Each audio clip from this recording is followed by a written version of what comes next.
સુરતના પાંડેસરા વિસ્તારમાં આવેલા સીતાનગર પાસે રહેતો 16 વર્ષીય કિશોર સત્યમ ગઈકાલે શિવમનગર નજીકથી પસાર થઈ રહ્યો હતો ત્યારે અચાનક પાણીના તેજ પ્રવાહમાં તે તણાઈ ગયો હતો।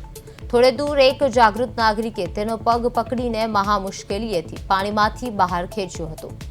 સ્થાનિકોએ તાત્કાલિક ધોરણે સત્યમને સારવાર અર્થે સુરત સિવિલ હોસ્પિટલે ખસેડ્યો હતો, પરંતુ ત્યાં હાજર તબીબોએ તેને મૃત જાહેર કરતા પરિવાર પર આભ તૂટી પડ્યું છે। મૃતક કિશોરનો પરિવાર મૂળ ઉત્તર પ્રદેશનો રહેવાસી છે અને હાલ પાંડેસરામાં વસવાટ કરે છે।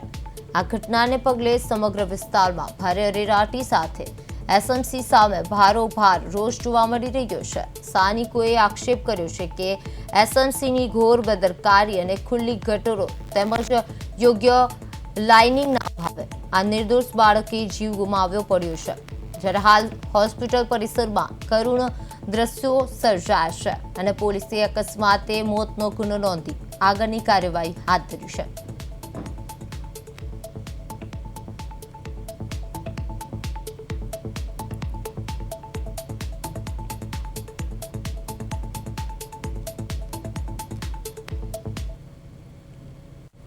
ત્યાં એ હતા એમાં જે નીચે ઉતરવા ગયો ને એમાં કોઈ મ્યુનિસિપાલિટીમાં રોડનો કાંઈ ખાડામાં પગ સીધો વયો ગયો, પછી કોઈને કાંઈ ખબર રહી નહીં ક્યાં પાણીમાં ગરકાવ થઈ ગયો એ તો આગળ ગયો ને ત્યાં પેલા છોકરાઓ ત્યાંથી પાણીમાં એ કોઈને બચાવવા માટે આવતા હતા તો એના પગમાં આવ્યો એટલે એને એ છોકરાને પકડી લીધો, પકડીને એને બહાર કાઢી અને બેહાડ્યો। પછી ત્યાંથી અમે આકાશભૂમિ રોડ છે એના અંદર પાછલા રોડેથી ત્યાંથી આકાશભૂમિ ગેટ પર લાવ્યા ઉચકીને।